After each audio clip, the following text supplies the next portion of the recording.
Hello and welcome to the Alan Watts show. He was such a show off.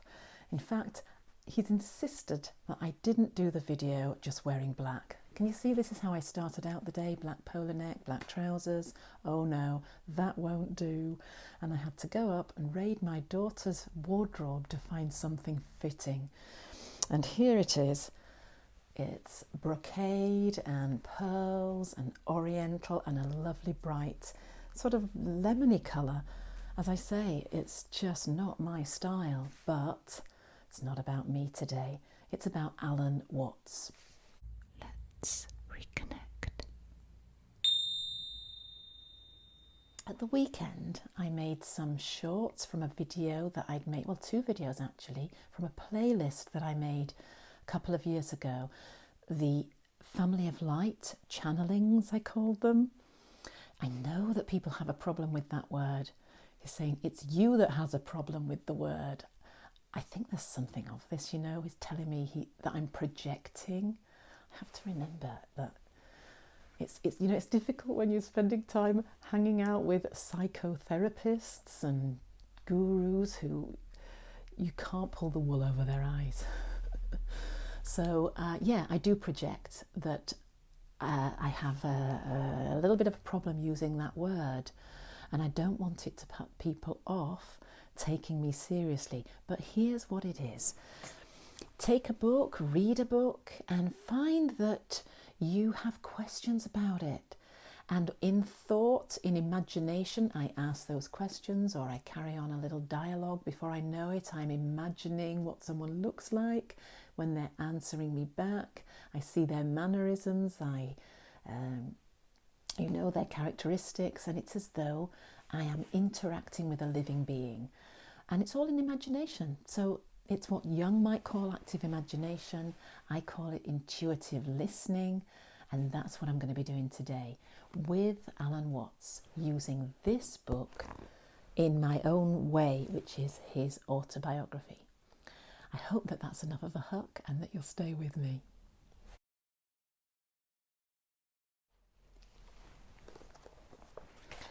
So I'm going to go to a passage where he talks, I could say so much about this book, it's just brilliant.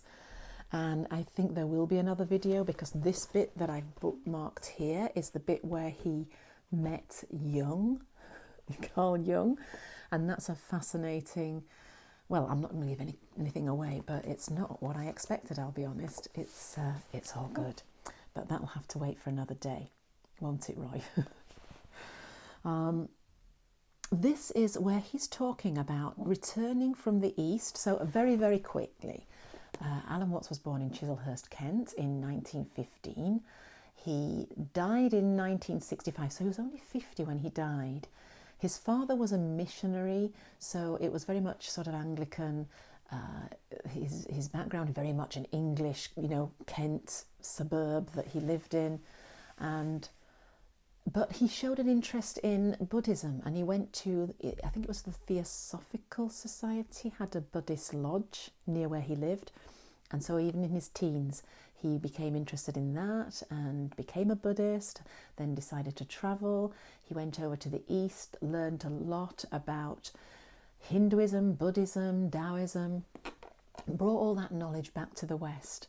In fact, he's known as the like a philosophical entertainer who just was a brilliant communicator of all that Eastern philosophy for a Western audience. So that just about sums up where we are with Alan Watts. And this is the part of his life where he was, I think, in mid-20s, and he was going to France. And he observed that people in the West treated him with a kind of almost adulation, a bit of mystery about him, because he'd come from the East and the Orient, and they thought that he had all this wonderful knowledge and wisdom, and perhaps put him on a pedestal a bit. And he said that it would have been very easy to to play that, to take advantage of that. Your successes will be remembered and your failures forgotten, because so many people hope against hope for a real wonder-working master, and you will end up by believing your own hoax. And then there's a footnote there, and it was the footnote that grabbed my attention, that I'm really interested in, because he talks about always wanting to write this book about a trickster who comes to believe in their own hoax.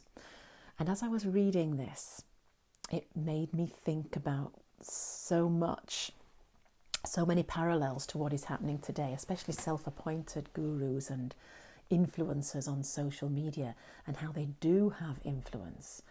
And often it can lead to really dangerous situations, especially when their ideology is very, very violent and misogynist or racist or tribal, you know. It's like stirring up trouble and dissent in society. And we all suffer, and we're seeing that happen. So listen to his words here first, and then we'll find out if there's anything to comment on our current situation in the light of this. Thereafter he gets up the sense to proceed as a magus, like a magician, with full self-confidence, employing all the techniques of hypnosis to acquire the curiously effective power of mass support. So there's the popularism I was talking about, the masses, when they all come to follow a certain ideology. Collective illusions are immensely persuasive, and when one considers how many supposed facts, such as the reality of the past and the solidity of matter, are illusions, the art of the trickster begins to take on serious metaphysical implications.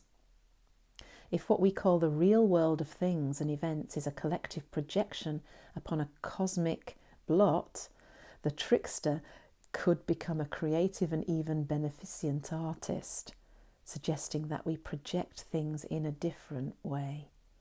Has anyone yet written a thorough study of fashions in belief, not only in religion and metaphysics, but also in science, medicine, and history? So what he seems to be saying is that the trickster can be for good or for bad. The trickster gets the collective, the masses, to think outside the box and will lead you in a direction. And that's really what I wanted to think about and ask about today, in the light of all that's happening, all that we see happening, especially the power of social media to influence people, and how quick that is, and how something can go viral, and how the masses are led often for what we see not being helpful for the collective evolutionary process. So let's just tune in. Let's just tune in and see where we go with it. Okay, he likes the smells and bells and wants me to do something. He really loves the theatre of the Eucharist and so on, and that's why he was drawn into to become an Anglican priest. And there's something I might talk about that another time, actually, because that's interesting, about how he about the ritual and bringing people together. In fact, he wants me to say attending worship, attending. He talks about how it's almost like an art form. When he would attend the Eucharist, especially in a cathedral, and the liturgy and the preparation of the Eucharist is just almost like hypnosis, and it takes you all into a collective experience that is just delightful. It's uplifting, and in a way very sensual, because we're using, especially with the smells and the sounds, the incense, you know, the bells and the beautiful fabrics. Yes, okay, I'm wearing my robes today. The whole theatre of it is something that is very unifying, because it's a collective experience. Oh, that's true. And the very use of the word attending, that we attend, there's an attendance together, means that it's the same word as attention. And he's reminding me that the attention, when we do our reconnective healing, I'm getting tingles as I'm saying it, we are actually sitting in the power. We're doing something similar because it's a collective thing. It's an invite to attend. When I do Let's Reconnect on a Friday, it's an invite to attend. And that means to bring your attention. And that's when the magic happens, he's saying. So let's have it. Okay, I had to bring this. Where is it? What have I done with it? Oh, here. Our little bells. I haven't got the smells today. I haven't got the incense roll going. I didn't really have time to get that set up, but we will do this. And there's one bit in the book where he says that some priests, he's saying, they take it so seriously and they're so dour and so kind of in the head about it, so that if they do a certain genuflection or something in not quite the right way, a certain position or a certain way, that somehow it might not be right or it might not work. And it really misses the point, because the point is to be in flow. And what he's saying is that's why it's an art form, and you get lost in the flow. And it's a form of channeling. It's a form of channeling. Okay, it's a way of bridging the different dimensional realities and bringing the hosts of heaven to earth. So there is this like Jacob's ladder going between the two, the different dimensions, the third dimensions and the fourth and above. Okay, so let's do that now. And the sound indicates, just as in the liturgy, actually, I think this is true in the Catholic Mass, when they do Mass, that the bell is at the moment at which the transformation happens, isn't it? The magic happens. They're just magicians, he's saying. The priests are just magicians. And the transubstantiation, the bread becomes the actual flesh and blood of Jesus. So let's transubstantiate, he's saying. Okay.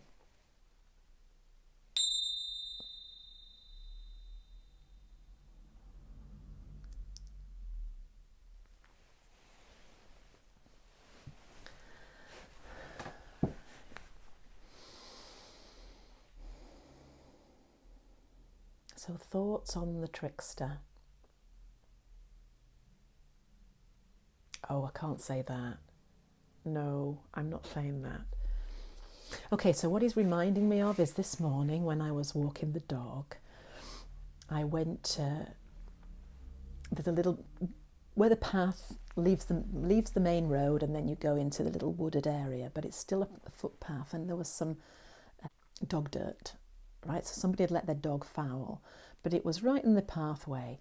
And I remember at the time, I thought, that needs clearing up. And then I thought, well, I'll clear it up. But I can't say I was doing it as an act of complete goodwill. It was also because I thought, people see me with a dog here and my dog's off the lead. They'll think that my dog's done it. And I don't want them to think badly of me. So that's really good. Honest. He's got this thing about honesty. He does not let you off the hook. It's like, who are you trying to kid? This complete honesty. But the lovely thing is there's permission to be honest, because with the complete honesty comes a kind of freedom and a sense of not taking yourself too seriously. I think that's one of his main themes, not taking yourself too seriously. And we're all very earthy and we're all very carnal, and let's be honest about it, and it's okay. It was only about 2 meters literally from the bin, so somebody had just let that happen. Hear me judging, saying, listen to you, go.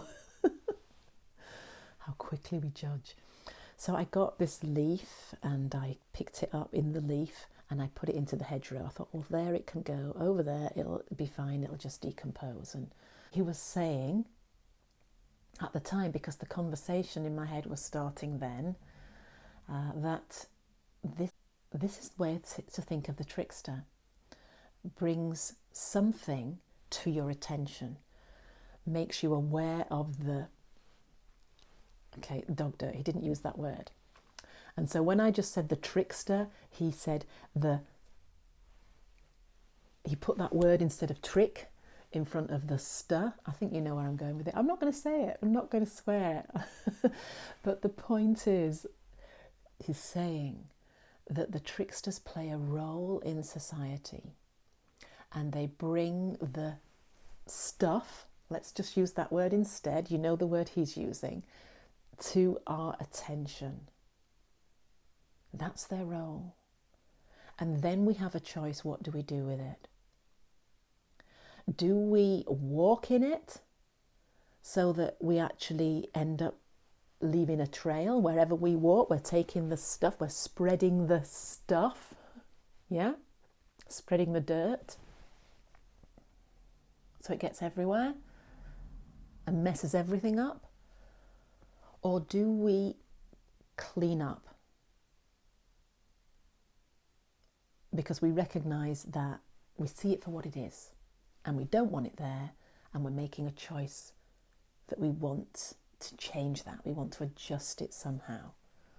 So that's the role of the trickster. They hold a mirror up to society, to the collective.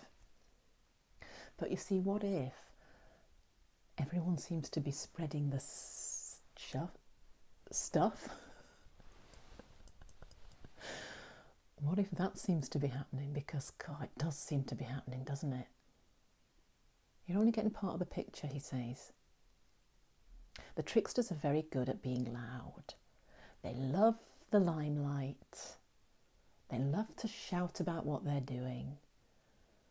They need attention.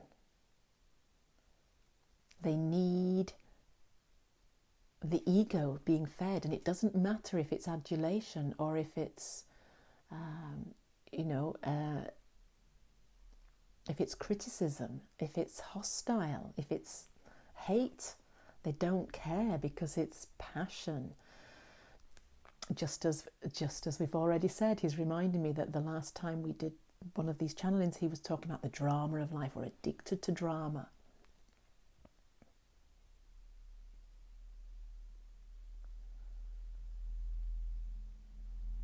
Now there are a lot of more quieter people in the background just getting on with their lives, doing the right thing, than there are the loud, egotistical narcissists. Yeah. If that gives us the impression that that's the majority, then so be it. It's playing a role in making us more determined, more motivated to clean up, to be the light workers. How do we clean up? You know how to do the cleaning, he says. Here's where you get your book. I haven't got it with me. He's saying, get your book, get your book. This is where you do your plug. I haven't got it. Okay, we're going to be starting doing the Ho'oponopono, 40 days of Ho'oponopono. What day is it today? It's Monday when I'm recording this. So it will be uploaded tomorrow. You'll be watching it hopefully tomorrow, Tuesday. And Tuesday is Shrove Tuesday. So Wednesday the 22nd is the first day of Lent, and I will be starting doing the 40 days of Ho'oponopono, my forgiveness journal. Okay, the link's below. I'll put it here or in the description if you wanted to get a copy of the book. Okay, advert over. Actually, that reminds me that he's actually on an advert at the moment. He's just doing this, dusting himself down like. And it's funny hearing his voice when just, the telly's on and we're just here as a family, just in the lounge, sitting down. And I think, oh, there's Alan Watts on the telly. Okay, he's talking about the crowd now, the masses. It has always been this way. And he's reminding me of Christ and what we will be thinking about as we move into Easter. Oh, how the dreadful archetype unfurls, saying as we move towards the inevitable Gethsemane and Calvary and the trial.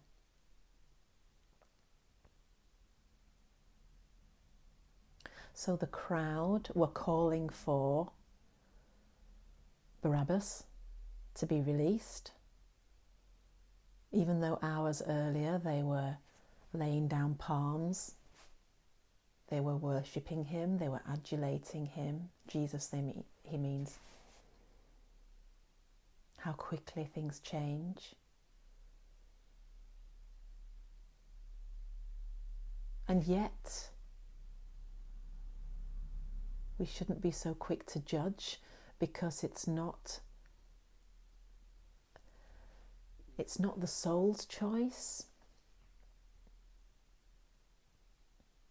The people in the crowd were coerced, or they were persuaded, because we think that those who are the loudest or those who have the greater number must be right. That's how small our own self-confidence in our own convictions is.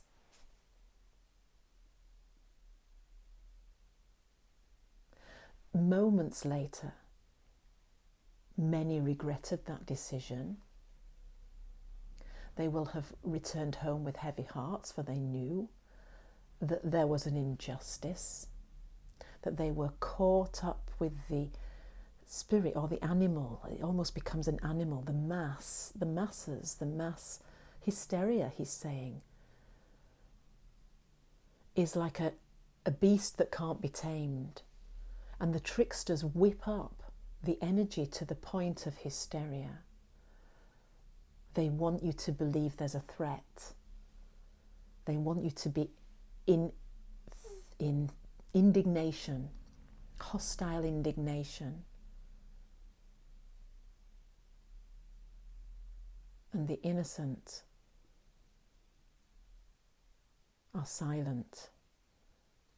He's saying that Jesus understood and knew that it was pointless. Once the crowd was whipped up to that kind of level of frenzy, and I don't mean physically here, this is to do with the psychology and the way of the working of the mind, how we're persuaded. Once we've tipped over and once the trickster knows that they have you in their power, there's no point saying anything.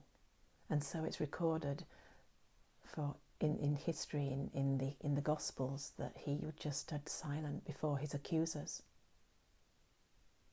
He knew it was pointless, and that archetype had to carry itself out.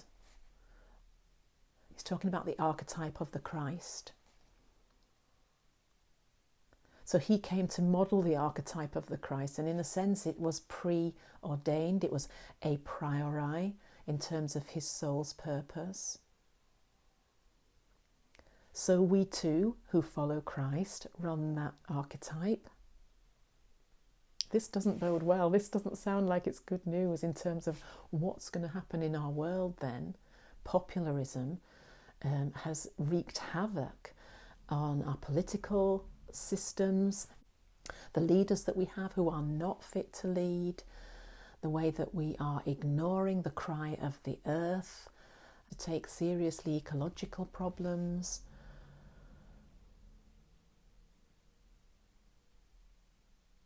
How then? What do we do?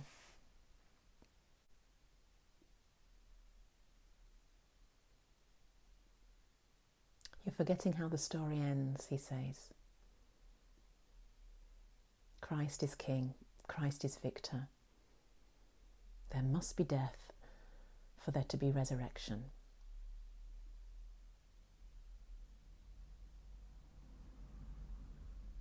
Remember, this plays out at a soul level. We don't necessarily mean physical death. It won't mean that for all of us. We can use this as a pattern for a paradigm.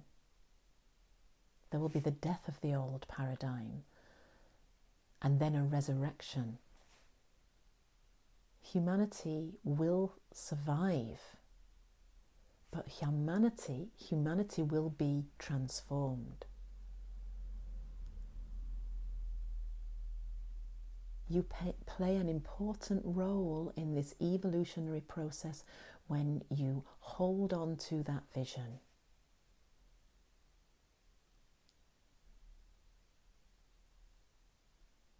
Easter is a testament to, bears witness to, the Christ motif as one of hope and one of victory over death, over hate, over evil, over sin.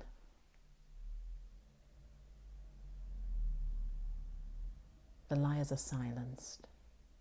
Truth will out.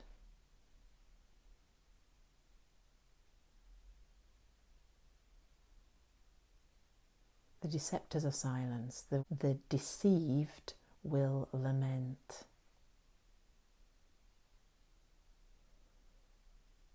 But there will be tears for a season,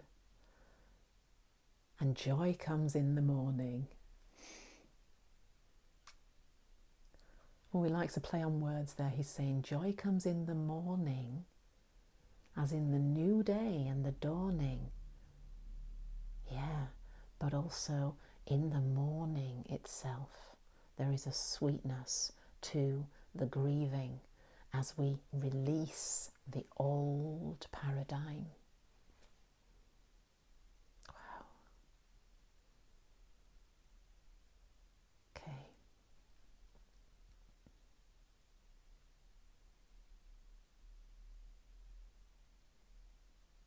So take heart.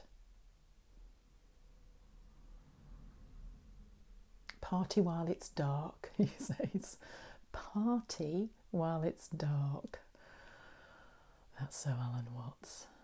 Yeah, it might seem dark, but we have to hold on to joy in all seriousness, because joy is the highest vibration. And we can find that joy through not only our own inner experience as mystics, but through our shared experience of coming together where we transcend.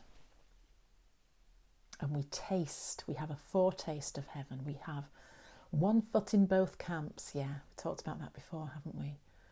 We are remembering our true home is one of unity and joy, overcoming and transcending duality. Okay.